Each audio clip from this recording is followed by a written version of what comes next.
कि सिद्ध बन गया कि बन गई।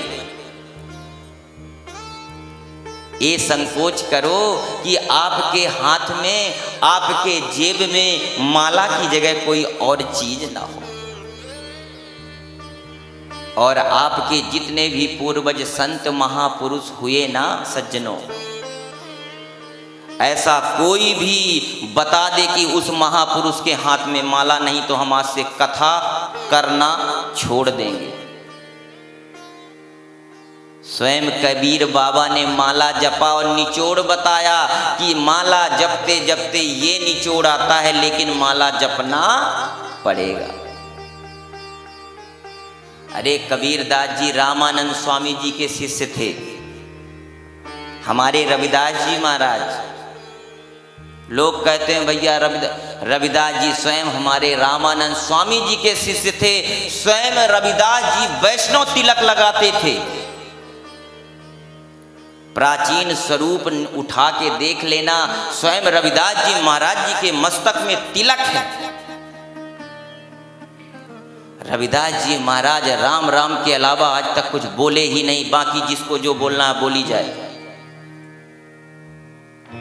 और गुरबाणी में तो साफ उन्होंने लिख दिया, क्यों क्यों बेचे कांसा पीतल, क्यों क्यों लौंग सुपारी, मैं तो राम नाम का व्यापारी हूं। इतने महान संत, उन्होंने भी राम नाम का जाप किया।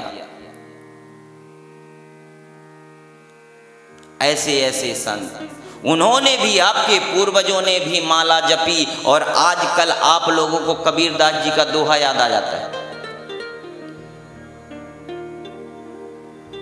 याद रखना, इस अंगुली को अनामिका नाम दिया गया है। ऐसे थोड़ी दिया गया है अनामिका नाम जपने के लिए।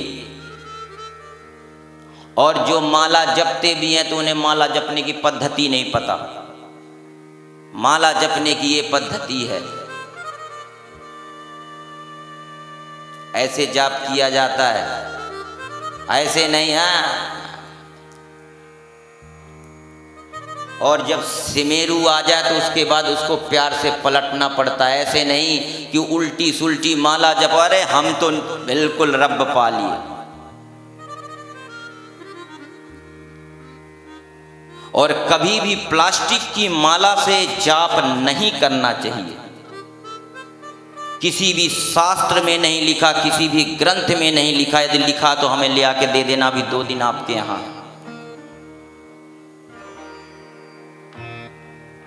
तुलसी की माला बनाने का मकसद संतों का क्या था? तुलसी एक पौधा नहीं, ये तो वैद्य, ये तो चारों धर्मों का बिरवा है तुलसी।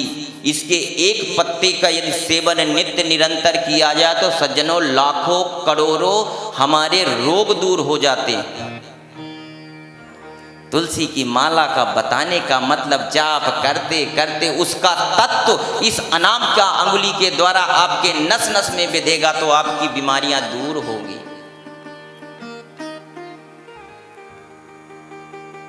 हम लोग भेद नहीं समझना चाहते, लेकिन लड़ना जरूर चाहते हैं। फिर आजकल लोग एक और तर्क करते हैं, वो पता नहीं पंडित जी ऐसे करते हैं, ऐसे करते हैं, ऐसे करते हैं, फिर ऐसे ऐसे क्या करते रहते, क्या है? सज्जनों, जब हम भजन करने बैठते हैं तो कई हमारे दुश्मन हमारे पास आते हैं। काम, क्रोध, लोभ, मोह, अहंकार, दम्भ, पाखंड, ईर्खा, द्वेष, उन सब के लिए कवच बनाया गया है। एक कवच है, सुरक्षा कवच। हमारे महापुरुष पागल थोड़ी थे जिन्होंने अपनी समस्त हड्डियों को गाल के भी भजन किया और तुम्हारे लिए कुछ बताया। कई महापुरुषों ने देखा कि ये सुधरने वाले नहीं तो वो भी बेचारे कहते हैं भैया कवच छोड़ो, फिर भी भजन करते समय एक चद्दर जरूर ले लो। बोलते हैं ना, खान पियन शुद्ध नहीं, रहन सहन शुद्ध नहीं, उठन बैठन शुद्ध नहीं, आसन शुद्ध नहीं, फिर कहते हैं जब मैं भजन करता हूं तो नींद क्यों आती। अरे तुमने सुबह से शाम तक जो खाया, खाने के बाद जो गर्दन के नीचे गया तो वो तो नष्ट हो गया ना। 24 आप 8 घंटे बिस्तर में सोए तो सोने के बाद उसमें कैसी कैसी अजीब क्रियाएं होती हैं।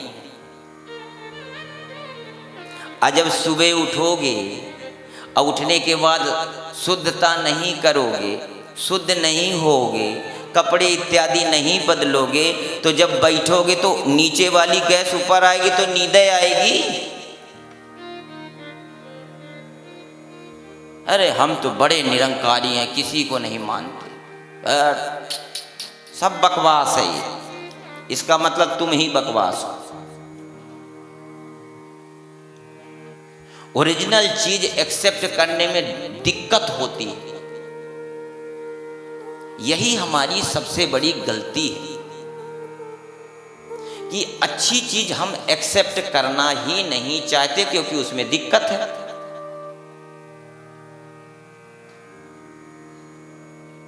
कोई मित्र अपनी ससुराल जा रहा था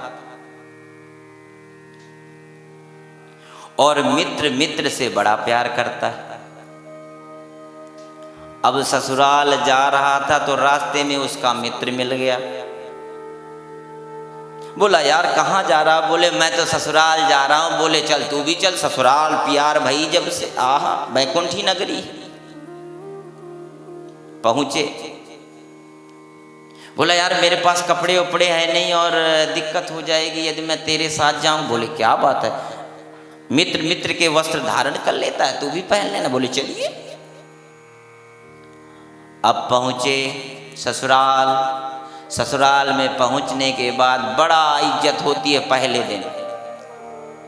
आई अरे जमाई राजा आ गए, आइए बड़ी कृपा हुई, आप तो बस हमारे रब भी हैं और हमारे बस।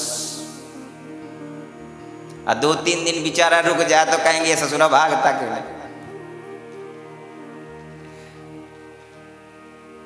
और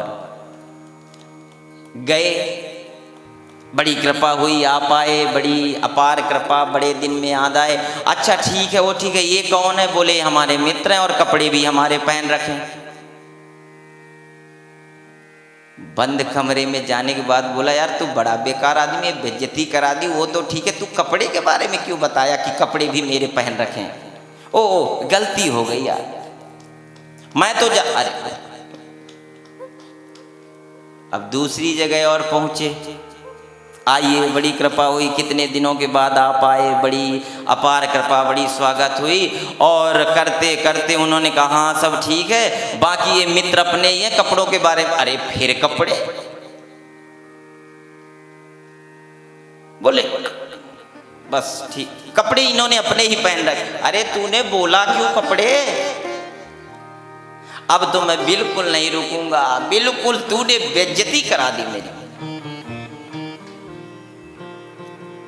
अब जमाई आता तो लोग पड़ोसियों को भी बताते हमारे जमाई राजा आए, बड़ा विनम्र हैं, बड़े अच्छे। काश विदेशी हो तो लोग पूरे गांव को ही बताते हैं विदेश से पराउना आया। अब बेचारा दिहाड़ी वाला हो तो कहेंगे ना ना बस वो उदय आए थे, पता नहीं एक दिन रहे चले जाए। हाँ अब प्रभु की ऐसी कृपा हुई, तीसरी अरे आप आए, बड़ी कृपा हुई, ये हुआ वो हुआ, और हम कपड़ों फिर कपड़े। तो सज्जनों हम जो खाते हैं वही तो हमारे बाहर आता है, हमारे मन में जो है वही तो बाहर आएगा, चाहे जितना मर्जी जो कर लें। लेकिन ये अंदर की, जैसे शरीर की यदि एनर्जी भोजन है तो दिमाग की एनर्जी केवल सिमरन है। सिमरन नहीं करोगे तो दिमाग पंचर ही रहेगा। आचार्य सुखदेव जी 6 दिनों से कथा सुना रहे हैं और आज परीक्षित की कृपा हुई तो पर्दा लगा दिया। बड़ी कृपा हुई। हाँ नहीं तो ये महसूस करा रहे थे कि महाराज जी 2 फरवरी से आपको कुंभ मेला में जाना है, अभी से तैयारी कर लीजिए।